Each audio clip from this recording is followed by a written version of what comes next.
မင်းကလေးငယ်လေးဟာမွေးစားခဏပြီးသားနဲ့ချက်ချင်းဆိုသလိုပဲလက်ရှိလွန်ပူကိုအသုံးပြုပြီးသူ့ကိုယ်ရဲ့အခန်းတကားရဲ့တော့ကိုဖျက်ဆီးပစ်လိုက်ပါတယ်။ဒါပေမဲ့သူမရဲ့မွေးစားမိဘတွေဟာဒေါသထွက်တော်မနေတဲ့အပြင်သူမအတွက်လက်ဆောင်တွေအပုံလိုက်ကြီးပြင်ဆင်ပေးခဲ့ကြတယ်။တကယ်တော့သူတို့ရဲ့တားဖေသူဟာပြင်းထန်တဲ့လူမှုကြောက်ရွံ့ကဝေဒနာခံစားနေရတာပါ။သူဟာစကားပြောရတာကိုမုံယုံတင်မကပဲနေ့တိုင်းသူ့အခန်းထဲမှာသူကိုပိတ်ထောင်ထားလိမ့်ရှိတယ်။တားဖေသူတက်တာလာစီဖို့အတွက်ဇနီးမောင်နှင်ဟာမေဘကေဟာကိုတွားပြီးတားအတွက်ကစားပေါ်တယောက်ရှောက်ဖွေခဲ့ကြတာပါ။ကေဟာမူကဒီအကြောင်းကိုကြားတဲ့အခါမှာတော့ဒီမိန်းကလေးငယ်လေးကိုသူတို့စီအကြံပြုခဲ့တယ်။မင်းကလေးကတက်ပြူကျော်ဖက်လက်ပြီးလီမာရေးချရှိပြီးမြဲသူမရဲ့တခုတည်းသောအားနည်းချက်ကတော့စကားအယမ်းများတာပါပဲ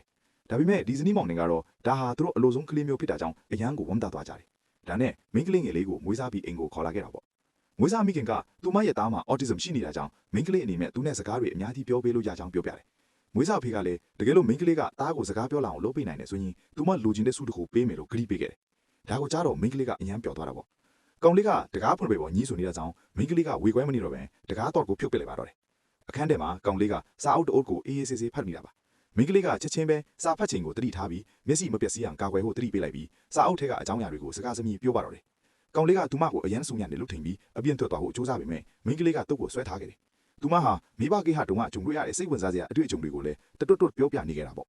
တနင်္လာရီလောက်ကြာတော့ကောင်လေးဟာဆက်ပြီးတီးတတ်မနိုင်တော့ပဲပထမဦးဆုံးအချိန်မှာအခန်းထဲကနေသူ့အလိုလိုလမ်းလျှောက်ထွက်လာခဲ့ပါတယ်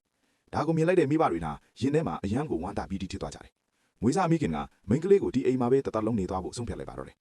မိန်းကလေးကိုစုချအနေနဲ့ဇနီးမောင်နှင်ဟာသူမကိုဈေးဝယ်သွားဖို့ပြင်တယ်ဒါပေမဲ့အပြင်ထွက်ခါနီးမှာကောင်လေးကလေထားပေါ်မှာတယောက်တည်းရက်နေလာကိုမိန်းကလေးမြင်လိုက်တယ်သူမျက်စိထဲမှာအထီးကျပ်မှုတွေကိုမြင်လိုက်တော့ကောင်လေးဟာပုံမှန်ဘဝအတိုင်းနေထိုင်ခြင်းနေမှာပဲဆိုတာကိုမိန်းကလေးကတီးသွားခဲ့တယ်ဒါကြောင့်မိန်းကလေးကမွေးစားမိဘတွေကိုဈေးဝယ်မသွားတော့ပဲအကူနဲ့အတူစကားပြောဖို့နီးခဲ့ခြင်းတယ်လို့ချက်ချင်းပြောလိုက်တယ်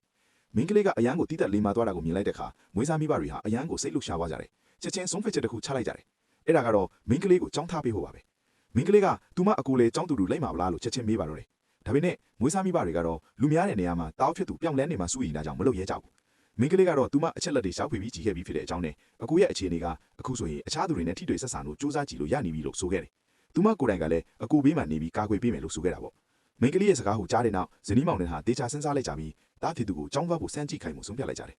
မကြခင်မှာတည်းမင်းကလေးကကောင်းလေးကိုចောင်းလေးခေါ်လာခဲ့တယ်ចောင်းဝင်းကြီးကအယမ်းကျဲတာကိုမြင်တော့မင်းကလေးကအယမ်းပျော်နေပြီမဲ့ကောင်းလေးကတော့ကောက်လို့တူနေရှာတယ်မင်းကလေးကကောင်လေးရဲ့စိတ်လူစားမှုကိုချက်ချင်းတတိပြုမိသွားတာကြောင့်ကျောင်းလေအဲ့ထေက electronic နာယီနှလုံးကိုထုတ်လိုက်ပြီးတလုံးကိုကောင်လေးကိုပေးကတလုံးကိုတော့သူမပတ်ထားလိုက်တယ်တခုခုဖြစ်ရင်ဒီနာယီကနေသူမကိုဆက်သွယ်လို့ရမယ်ဆိုတာကောင်လေးကိုပြောလိုက်တာပါသူမအမြန်ဆုံးရောက်လာခဲ့မယ်လို့လေကတိပေးခဲ့တယ်မင်းကလေးရဲ့စကားကြောင့်ကောင်လေးဟာရင်ထဲမှာအယမ်းကိုထိခိုက်သွားခဲ့တယ်ညီမလေးတယောက်ရှိတာကောင်းလိုက်တာလို့သူတွေးမိသွားခဲ့တယ်ကျောင်းစင်းချိန်ပထမဦးဆုံးအချိန်မှာမင်းကလေးကအကူထုတူပျောက်နေတာကိုတွေ့လိုက်တယ်အဲ့ဒီအချိန်မှာပဲသူစီကိုဖုံးမြန်လာတယ်ဖုံးတဲ့ကနေတစ်ဖက်လူကအကူကိုလောင်ပြော်နေတဲ့အတန်တွေကိုကြားလိုက်တဲ့အခါအကူထုတူအန်ရဲရှိနေပြီဆိုတာချက်ချင်းသိလိုက်မိတယ်လူဆောင်ကြီးတွေကအကူစီကနာယီကိုလွတ်နေတာပါ